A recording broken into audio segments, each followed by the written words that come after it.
Hello everyone.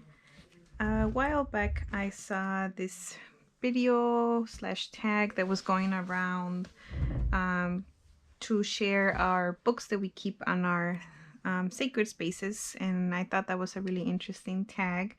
So I made a list. I made a note to record a video, and I can't remember who started the tag. I know Rose Honey Ritual did a response or a video about this tag, and a few other people, but I don't know where it originated. So I apologize for that.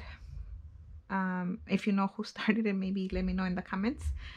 So I made a list of my books that I usually either keep on my altar space or books that I use um, for reading, maybe like poetry books or other bibliomancy books. So I'm going to share some of those. Some of them will be journals as well, just journals that I keep in my sacred space. And I had a poetry book on my list that I did not grab before. So now I'm looking for it, but I can't seem to find it. So I'll just go ahead with the ones I have here. So I have never talked about this book, I don't think, here on my channel. This is A Course in Miracles, and this was the book that got me started into wanting to know more about metaphysics and spirituality. I bought this book back in like 2013, maybe 2014, and um, so I read through the book, not all of it. I haven't finished it yet, and I was doing I bought it when my kids were little, obviously. I was doing the exercises, the lessons in the back. So this book in my in my yes, I do have a pile of collage materials over here that's falling. This book is really important just to my spiritual practice history, and I found that a lot of the things that are included in the book I felt resonated with me as truthful. So this is one book that is important to my spiritual path, so I'm considering it one of the altar books. It has some oracle cards here. Let's see, is it out of the frame? Yes. The next book is the Book of Houses, and I got this book the very first time I joined the Moon Mandala Collective with April of The Moon is My Calendar.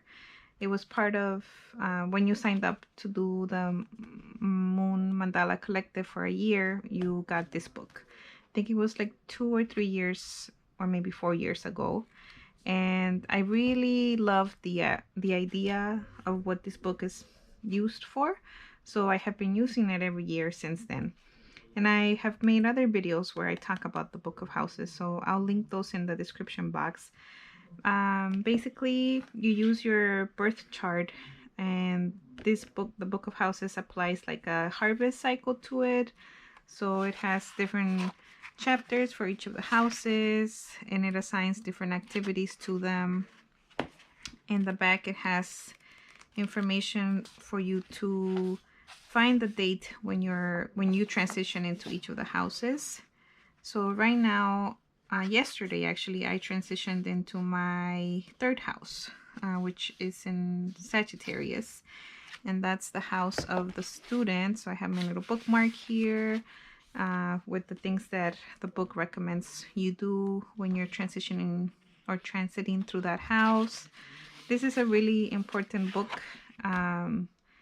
So it's definitely always near me and in my sacred space because I use it throughout the year. I'm always looking at what date my house is starting, the things I'm supposed to be paying attention to. I'll read the chapter for that house a few times during the month, and I use it to plant seeds. So it's a really important book in my practice. And this is more of a planner, but I do keep it in my secret space. So this is the WeMoon 2022 planner. I was not going to buy this year's version because I didn't use the 2021 much. But then I saw that it was focused on the dark moon.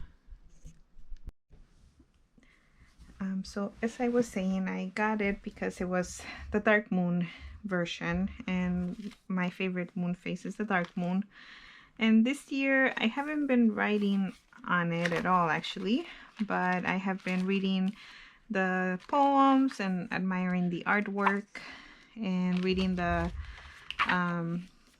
like the little snippets they have for each of the holidays. So this one is also another one that I have been keeping nearby, but I am not I did not buy the one for next year, so at least I haven't bought it yet. And I'm not planning on buying it, just because I'm trying to simplify my just how many journals I have. So this is the new moon for yesterday or a couple of days ago. But it is a really beautiful planner. If I didn't have so many other planners, I would probably use this one only, you know. But I have like the weeks, the Hobonichi weeks, the daily, the moon journal. I have a lot of planners. So the rest of the books, as I mentioned, I could not find my poetry book. So the rest of the books are going to be journals.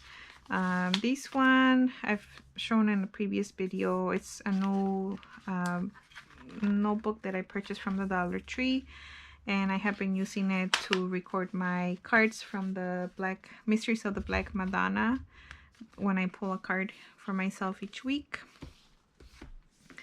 Another journal that's always nearby is The Moon is My Calendar.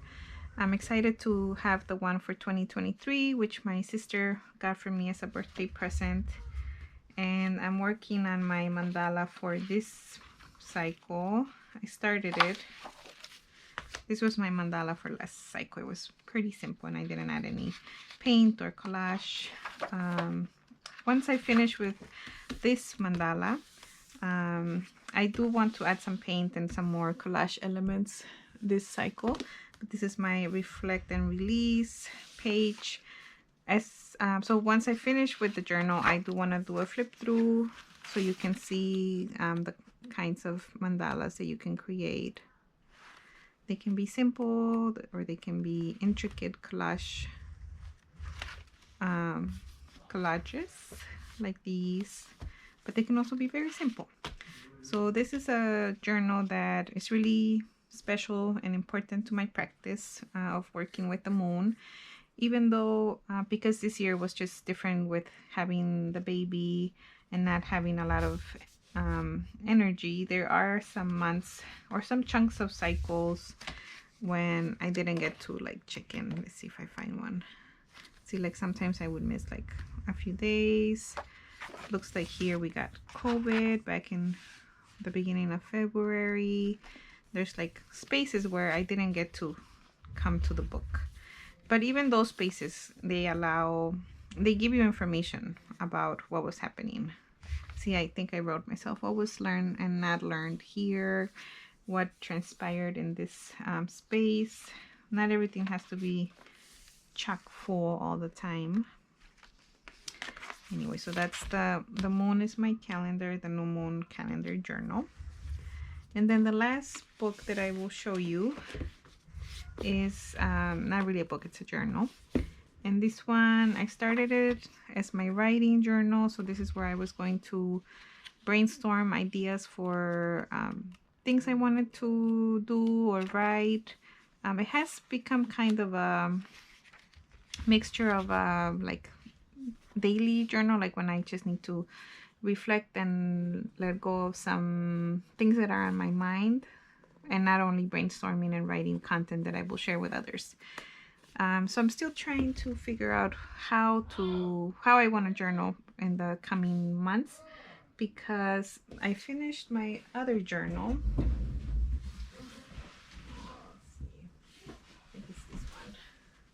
I finished this journal, and I have I gotta add the date. So in these journals I usually journal like longhand, so it's a lot of writing, not a lot of drawings or anything like that, or stickers.